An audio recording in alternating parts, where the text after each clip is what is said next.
போட்டியாளர் முகமது ஜாபிர் வருகிறார்.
அற்புதமான முறையிலே முகமது ஜாபிர் பேசியிருக்கிறார். ரஹ்மான் இந்த பிள்ளைக்கு குர்ஆன் முழுவதையும் மனனம் செய்து ஈருலக கல்வியில் சிறந்தம் கட்சியிலே எல்லா பிள்ளைகளும் அறிவாற்றலிலே புத்தி கூர்மையிலே அல்லாத சிறந்தம் கட்சியிலே பெற்றோர்களுக்கும் பிள்ளைகளுக்கும் இந்த நிர்வாகத்துக்கும் மதரசாவுக்கும் பெருமை சேர்க்கிற வகையில் எல்லா பிள்ளைகளுக்கும் அல்லாஹ் முடிவாக. அடுத்த போட்டியாளர் ஆமினா சீமா பேச்சாளர் வருகிறார்.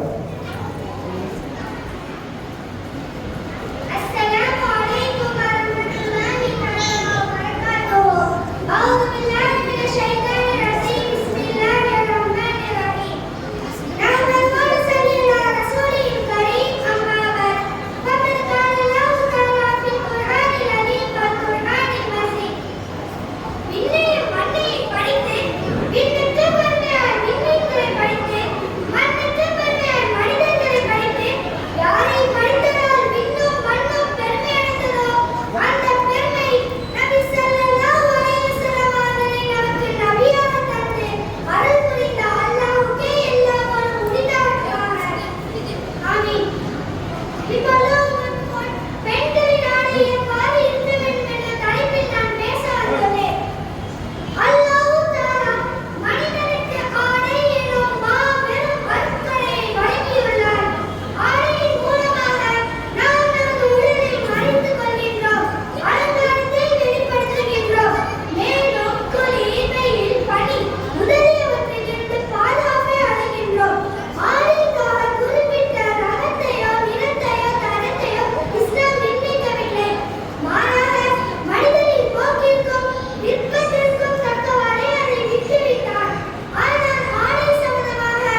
வலைக்கும் ஸலாம். அற்புதமான பயான்.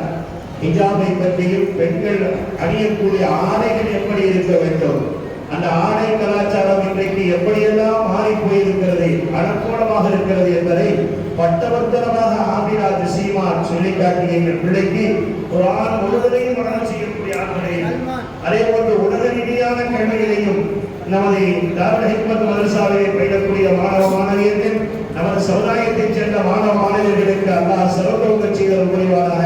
முகமது சல்மான் அடுத்த போட்டியாளர் வருகிறார்.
அற்புதமான பயான்.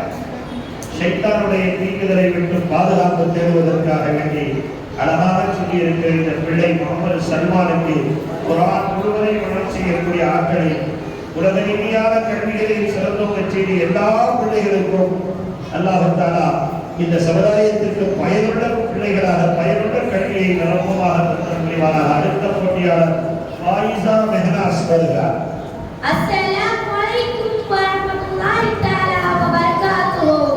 நஹ்மதுஹு ஸல்லல்லாஹு அலா ரசூலில் கரீம். அம்மா பஅத். நான் இங்கு முன் பேச எடுத்துக்கொண்ட தலைப்பு அன்னை வீட்டாரின் அன்பு. அன்னை வீட்டாரிடம் அன்பை செலுத்த வேண்டும். அவர்களுடன் நல்லதை பேணி உதவிகளை செய்து வர வேண்டும் என்பதை இஸ்லாம் வலியுறுத்தி கூறுகிறது. அன்னை வீட்டாரிடம் அழகிய முறையில் நடந்து கொள்ள வேண்டும் என்பதை அண்ணல் ஸல்லல்லாஹு அலைஹி வஸல்லம் அவர்களைப் போல வேறெந்த மதங்களும் அறநூல்களும் அறிவுறுத்தவில்லை என்பதே உண்மையாகும். அன்னை வீட்டாரிடம் நடந்து கொள்ளும் முறை பற்றி திருமறை கூறுகிறது. நீங்கள் அனைவரும்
எவர் அண்டை வீட்டாருக்கு உதவி புரிவதும் அவர்களுக்கு இடையூறு செய்யாமல் இருப்பதும் அல்லாஹ்வையும் மறுமை நாளையும் ஈமான் கொண்டதற்கான அடையாளமாகும். எவர் அல்லாஹ்வையும் மறுமை நாளையும் ஈமான் கொண்டாரோ அவர் அண்டை வீட்டாரிடம் நல்லுறவை ஏற்படுத்திக் கொள்ளட்டும் என்பது நபிமொழியாகும். தனது அண்டை வீட்டார் வசித்திருந்த தான் மட்டும் வழிநடத்துபவர் ஒரு இறை நம்பிக்கையாளராக இருப்பதில்லை என்று எம்பெருமானார் ஸல்லல்லாஹு அலைஹி வஸல்லம் அவர்கள் கூறினார்கள். ஒரு மனிதன் அண்ணல் நபி ஸல்லல்லாஹு அலைஹி வஸல்லம் அவரிடம் சென்று, இறை தூதரே, நான் நல்ல செயலை தான் செய்கிறேன் அல்லது தீய செயலை தான் செய்கிறேன், எப்படி அறிந்து கொள்வது என்று வினவினர். அதற்கு உமது அண்டை வீட்டார் உம்மை குறித்து நீர் நல்ல செயலை செய்கிறேன் என்று உங்களிடம் கேட்டாயின் அப்பொழுது உண்மை நல்ல செயலை தான் செய்கிறேன் என்று பொருள். நீர் தீய செயலை செய்து கொண்டிருக்கிறீர் என்று உங்களிடம் கேட்கிறாயின் அப்பொழுது உண்மையில் தீய செயலை தான் செய்கிறேன் என்று பொருள். முடிந்த அளவு அண்டை வீட்டாருக்கு பொறுத்துள்ள வேண்டும். அண்டை வீட்டார் அதை மகிழ்வோடு பெற்றுக்கொள்ள வேண்டும். முஸ்லிம் பெண்களே, அண்டை வீட்டாருக்கு கொடுப்பதை அழுத்தமாக கருத வேண்டாம். அது ஆற்றின் குலமாக இருந்தாலும் சரியே என்று எம்பெருமானார் ஸல்லல்லாஹு அலைஹி வஸல்லம் அவர்கள் கூறினார்கள். ஒரு முஸ்லிம் தனது முஸ்லிம் அண்டை வீட்டாருக்கு கொடுத்து உதவுவதோடு நிறுத்திக் கொள்ளக்கூடாது. முஸ்லிம் அல்லாத அண்டை வீட்டாருக்கு கொடுத்து உதவ வேண்டும். ஒரு முறை அப்துல்லா பின் அம்ர் ரலியல்லாஹு அன்ஹு அவர்கள் இல்லத்தில் ஆளாக்கப்பட்டது. அப்போது அவர்கள் வீட்டில் உள்ளவர்களிடம் அண்டை வீட்டாரான யூதருக்கு அதிலிருந்து சிறிது அன்பளிப்பாக அனுப்பி வைத்தீர்களா என்று கேட்டார்கள். அதற்கு அவர்கள் இல்லை என்றனர். இதை கேட்ட அப்துல்லா பின் அம்ர் ரலியல்லாஹு அன்ஹு அவர்கள் அதிலிருந்து சிறிது அவருக்கு அனுப்பி வையுங்கள் என்றனர். தொடர்ந்து அவர் கூறினார், ஜிப்ரீல் அலைஹிஸ்ஸலாம் அவர்கள் அண்டை வீட்டார் உபதேசத்தை பற்றி அண்ணல் நபி ஸல்லல்லாஹு அலைஹி வஸல்லம் அவர்கள் கூற நான் பல முறை கேட்டிருக்கின்றேன் என்று நினைவு கூர்ந்தார்கள். ஒரு முறை அன்னை ஐஷா ரலியல்லாஹு அன்ஹா அவர்கள், இறை தூதரே, எனக்கு இரு பக்கத்து வீட்டார் உண்டு. அந்த இருவரில் யாருக்கு நான் அன்பளிப்பு வர வேண்டும் என்று கேட்டனர். அதற்கு அண்ணல் நபி ஸல்லல்லாஹு அலைஹி வஸல்லம் அவர்கள், அந்த இருவரில் எவருடைய வாசல் வீட்டுக்கு நெருக்கமாக இருக்கிறதோ அவருக்கு என்று கூறினார்கள். நம்முள்ள அண்டை வீட்டாரை விலை மதிக்க முடியாத பொக்கிஷமாக நம் முன்னோர்கள் கருதினார்கள். அண்ணல் நபி ஸல்லல்லாஹு அலைஹி வஸல்லம் அவர்கள் வாழ்ந்து காட்டியபடி அண்டை வீட்டாருடன் நாம் இணைந்து வாழ்வோமா? இணைந்து வாழும்படி அல்லாஹ் உதவி செய்வானாக. ஆமீன். யார் வாய் தவானா அஸ்ஸலாமு அலைக்கும் வரஹ்மத்துல்லாஹி வபரகாத்துஹு. வலைக்கும் ஸலாம் வரஹ்மத்துல்லாஹி வபரகாத்துஹு. பாரிஸா மெஹனாஸ், என்ன அற்புதமான பேச்சு! ஒரு மேடை பேச்சை போல, பெரிய பேரணி பேச்சாளரை போல அழகாக பேசிய இந்த பிள்ளைக்கு குர்ஆன் முழுவதையும் மனனம் செய்து ஹதீஸுகளையும் மனனம் செய்யக்கூடிய ஆற்றலை தந்து